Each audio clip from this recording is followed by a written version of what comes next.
మేము ఇక్కడే ఉంటామండి. ప్రియాంక మీరు చూసారా గతంలో ఎట్లా ఉండేది? తను చాలా మంచి అమ్మాయి అండి. యాక్చువల్గా వాళ్ళ మమ్మీ మాతో ఈవినింగ్ వాక్ వస్తారు. డైలీ మా ఆంటీ వాళ్ళు మేము కలిసి రెగ్యులర్గా వాకింగ్ చేస్తూ ఉంటాం అనమాట. సో ఆమె కూడా వాళ్ళ పిల్లల గురించి ఇంకొక 2-3 monthsలో మ్యారేజ్ చేస్తాం అని కూడా అన్నారు. ఇంకా సంబంధాలు చూస్తున్నాము ఇట్లా. మేము డైలీ ఎంతకాలం నుంచి చూస్తున్నారండి ప్రియాంక రెడ్డిని? ఎంతకాలం నుంచి చూస్తున్నారు? మేము ఇక్కడికి వచ్చి అయితే 2 years అయిందండి. కానీ ఆంటీ వాళ్ళు ఇక్కడ అపార్ట్మెంట్ తీసుకుని వచ్చి 3 years పైనే అయింది వాళ్ళు వచ్చి. ఇక్కడ మొత్తం నార్త్ వాళ్ళు తెలుగు వాళ్ళు ఉన్నారు కదా. సో ఆంటీకి ఎక్కువ మాతో కనెక్షన్ బాగుండేది. రెగ్యులర్గా కూడా మేము ఇక్కడే గ్యాదర్ అవుతూ ఉంటాం. ఎందుకంటే తను బైక్ కూడా ఇక్కడే పార్క్ చేస్తుంది కాబట్టి తను ఆఫీస్కి హాస్పిటల్కి బయటకు వెళ్ళే టైము, మా పిల్లల్ని ఇక్కడ మేము వ్యాన్ ఎక్కించే టైము సేమ్ టైం అనమాట. సో మేము రెగ్యులర్గా మేము తనని చూస్తాం. చివరిగా ఎప్పుడు చూసారు మీరు? ఎప్పుడు మాట్లాడారు? ఏం మాట్లాడారు? అంటే ఆ రోజు కూడా మేము మామూలుగా పిల్లల్ని వ్యాన్ ఎక్కించడానికి ఇక్కడే ఉన్నాము. సో తను స్కూటీ తీసుకొని మార్నింగ్ స్కార్ఫ్ కట్టుకొని వెళ్తుంది యాక్చువల్గా. తను అలానే వెళ్ళింది. మా పిల్లలు కూడా ఐడెంటిఫై చేస్తారు దానని. మీరు చెప్పండి, మీ పేరు? విజయలక్ష్మి. ఎక్కడ ఉంటారు మీరు? ఆ ఫ్లోర్ లోనే ఉంటాం. సేమ్ ఫ్లోర్ లో ఉంటారు? ఫ్లోర్ లో ఉంటాం. చెప్పండి, ఆమెతోటి మీకున్న రిలేషన్. ఒక సిస్టర్ లాగే, చాలా అలవాటు, ఒక సిస్టర్ లాగే ఉంటారు. చాలా బాగా మాట్లాడుతుంది, పలకరిస్తుంది రోజు. గత వాళ్ళు మేము ఒకసారి వచ్చాము ఫ్లాట్స్లోకి. 3 years నుంచి కలిసే ఉంటున్నాము డైలీ. తను చాలా బాగుంటుంది అసలు. తను ఎప్పుడు అసలు స్కార్ఫ్ కట్టుకునే వెళ్తుంది తప్ప ఎప్పుడు మేము అసలు మామూలుగా వెళ్ళినట్టు కూడా చూడలేదు ఎప్పుడు తనకి ఆఫీస్కి అయ్యింది. అసలు చాలా బాగుంటుంది అసలు.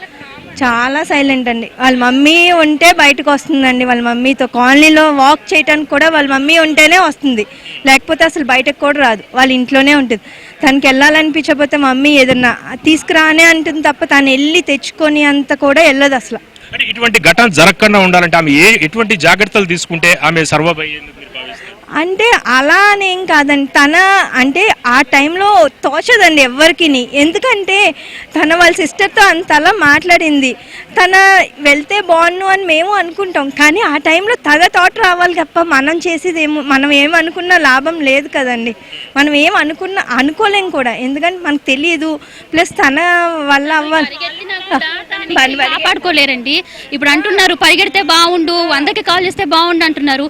3 గంటల నుంచి ఆ అమ్మాయి కోసం కాపు కాచిన వాళ్ళు 4 మనుషులు ఉన్నారు. ఆ అమ్మాయిని పట్టడం ఎంతసేపు? వాళ్ళకి ఆ ఆలోచన లేకుండా చెయ్యండి అంటున్నాము. శిక్షించండి.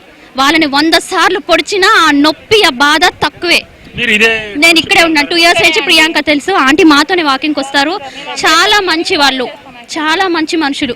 మా పిల్లల్ని మేము బయటకు తీసుకెళ్తుంటే అమ్మ జాగ్రత్త, పిల్లలు జాగ్రత్త, ఆడపిల్లలు జాగ్రత్త, కొన్ని 100 సార్లు చెప్పేది ఆంటీ. చాలా సెన్సిటివ్ ఆంటీ కూడా. ప్రియాంక ఈవెన్ వాళ్ళ అమ్మతో వస్తే కూడా మేము పలకరిస్తే హాయ్ అక్క, అంతకు మించి సిగ్గు, బిడియం, భయం ఆ అమ్మాయికి. చాలా సాఫ్ట్ అండి అమ్మాయి. అక్క అంతే, తన నోటు వచ్చేది హాయ్ అక్క, అంతకంటే ఇంకొక మాట రాదు. ఓవరాల్ గా ఈ ఘటనలో ఫెయిల్యూర్ ఎవరిదని భావిస్తారు? ఎవరిది అని చెప్పలేమండి. ఆ అమ్మాయికి ఆపుతుందని తనకు తెలియదు. చెప్తున్నాం కదా, మనం 100కి డైల్ చేసినా 102కో దేనికి చేసినా కూడా అది ఇక ఆ టైం అలా కలిసి వచ్చింది అమ్మాయికి. అది ఆపద తనని ముంచేసింది అంతే. కానీ ఇప్పుడు లాస్ట్ మీరు నిర్భయ కేసులో తీసుకున్నప్పుడు ఫార్మా అమ్మాయిని కదిలే బస్సులోనే మెడికోని చేశారు అమ్మాయిని. సో వాడు ఇంకా మైనర్ అని చెప్పి వాడిని మేపుతున్నారు. వాడు మేజర్ అయిన తర్వాత వాడికి ఉరిశిక్ష వేస్తారా? ఇలా కాకుండా వాళ్ళని చంపేయండి. అసలు చంపేది ఇలా కాదు. ఇలాంటి కేసులు ఏదైనా సరే ఒక ప్లేస్ పెట్టండి, పర్మనెంట్గా ఒక ప్లేస్ పెట్టి అలాంటి కోర్టు ఉండాలి, పెట్టి ఆ శిక్ష అందరికి చూడడానికి అవకాశం ఇవ్వాలి. ప్రతి ఒక్కరిని అక్కడ అలాగా చంపుతుంటే అది చూడాలి, వాళ్ళలో భయం కలగాలి. ఆడపిల్లల్ని బయటకు పంపాలంటే భయంగా ఉందమ్మా. అంటే 100 కావచ్చు, లేకపోతే పోలీసు కాల్ సెంటర్ కావచ్చు, వెంటనే ఫోన్ చేస్తుంటే ఇటువంటి ముప్పు తప్పేదని మీరు భావిస్తున్నారా? పోలీసుల మీద మీకు నమ్మకం ఉందా? లేదండి. ఇప్పుడు ఫోన్ కాల్ చేసి అంటున్నారు, ఇదే ఒకవేళ చేస్తుంటే బతికేదని మీరు భావిస్తున్నారా? నమ్మకాలు లేవు కాదండి. ఒకవేళ చెయ్యలేదు సరే ఓకే, అమ్మాయి చూడలేదు సరే, ఫోన్ చెయ్యలేదు, అయిపోయింది పొరపాటే. మరి వాళ్ళ మదర్ వెళ్ళినప్పుడు కనీసం జరిగిపోయింది, ఆపలేము, జరిగిపోయింది. ఆ టైంకి ఒక్క పోలీస్ ఆఫీసర్ స్పందించి వెళ్ళి ఉంటే కనీసము శవమన్నా దొరికేది. ఆంటీ అదే అన్నారు, అమ్మ నా బిడ్డే, తప్పు జరిగిపోయింది కానీ నేను పెంచుకునేదాన్ని కదా నా బిడ్డని అంటుంది. ఆ తల్లి కడుపు కోత ఎవరు తీరుస్తారు? కనీసము సంతోషంగా వెళ్ళిన పిల్ల కాలిపోయి కనీసం ముట్టుకోవడానికి లేకుండా సగం కాలిపోయి మీరు ఆలోచించండి. ప్రతి ఒక్కళ్ళు మీ ఇంటి బిడ్డకు వస్తే ఈ కష్టం మీరు ఇలాగే పట్టుకొని తిరుగుతారా? పరామర్శించడానికి వస్తారా? తప్పు. అసలు ప్రతి ఒక్కరు తప్పు చేసిన ప్రతి ఒక్కరు ఆలోచించాలి. మీ భార్యకో మీ బిడ్డకో మీ చెల్లికి వస్తే మీరు ఇలాంటి తప్పును మీరు ఏం చేస్తారు? మీకు ఎందుకు అట్లాంటి ఆలోచనలు వస్తున్నాయి? దయచేసి తల్లిగా ఒక చెల్లిగా చూడండి ఆడదాన్ని. పాపం ఆడవాళ్ళు ఎంత భయపడి ఉంటుంది ప్రియాంక. ఇవాళ పేపర్ చూస్తే ఉస్సూరు అనిపిస్తుంది, కడుపు కాలిపోతుంది. నిన్నటి చూస్తే ఎంత బాధగా ఉందో అసలు. ఈ రోజు ఇలా ఉన్నాయి. అవును, మీరు ఎక్కడ ఉండేది? ఇక్కడే అండి మాది ఇల్లు. ఇక్కడ ఇదే టౌన్షిప్ లో దీంట్లో 106 అండి మాది. ఇక్కడే అండి. వదినమ్మ కూడా మాకు తెలుసు, మొన్న రీసెంట్గా తెలుసు అండి. అమ్మాయి చాలా మంచిదంట, నాకు తెలియదు, ఆంటీ తెలుసు. చాలా మంచి వాళ్ళండి వాళ్ళు. బాగా అసలు మస్తు ఘోరంగా బాధపడుతుంది. వాళ్ళని ఉరిశిక్ష తీయాలండి. వాళ్ళంతే బతకనియకూడదు. వాళ్ళని వేరే వాళ్ళని కూడా జైల్లో పెట్టి మేపుతున్నారండి. అది చాలా రాంగ్ అండి వాళ్ళు చేసేది. పోలీసు వాళ్ళు కూడా అట్లా చేస్తున్నారండి. అసలు వాళ్ళని మాకు చూపించట్లేదు, ముసుగులేసి చూపిస్తున్నారండి. మాకు వాళ్ళని ఫేస్ టు ఫేస్ చూపించాలి, ఉరి తీయాలండి వాళ్ళని అంతే. వాళ్ళు చాలా మంచి వాళ్ళు. అసలు 2 పిల్లలు ఉన్నారండి, మాకు పిల్లలు ఉన్నారండి. మా అమ్మాయి కాలేజీకి వెళ్తుంది, మా కోడలు డ్యూటీకి వెళ్తుందండి. రాత్రి నైట్ 9-10కి వస్తారండి. ఎట్లా అంటే మాకు మస్తు బాధ అనిపిస్తుంది. 2-3 రోజులు నిద్ర పట్టట్లేదండి. మాకు ఘోరంగా బాధ అనిపిస్తుందండి. మాకైతే చూస్తే టీవీలో చూస్తే మస్తు ఘోరంగా ఉంటుంది. మరో 2 నెలల్లో ఎంగేజ్మెంట్ ఉందని చెబుతున్నారు కదా, దానికి సంబంధించి ఏమైనా ఏర్పాట్లు ఏమైనా మొదలయ్యాయి?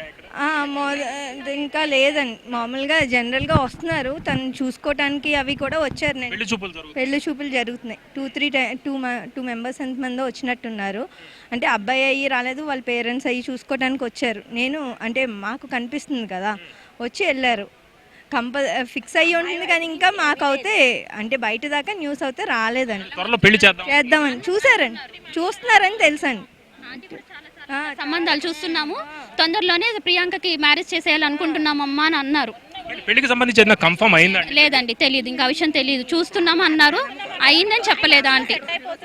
రీసెంట్గా ప్రియాంక వాళ్ళ అమ్మమ్మ గారు చనిపోయారు ఇక్కడే. అమ్మ చనిపోతే సో అందుకని ఈ విషయం ఆగింది. అది మొన్న అన్నారు, ఇప్పుడే మనుషులం అవుతున్నాము, ఎటు చూసినా మా అమ్మ కనపడుతున్నారు అన్నారు. కానీ ఇప్పుడు ఆంటీ ఇక మానసికంగా ఇక్కడే ఉండేవాళ్ళు. 3 నెలల క్రితం చనిపోయింది. అంటే 3 నెలల్లో మరో మరణం. ఆంటీకి కిడ్నీ ఫెయిల్ అయ్యి చనిపోయారు అమ్మమ్మ గారు. సో ఇక్కడే చనిపోయారు. ఆంటీ తన కోసమే వాళ్ళ అమ్మ కోసం ఎంతో బాధపడేవాళ్ళు.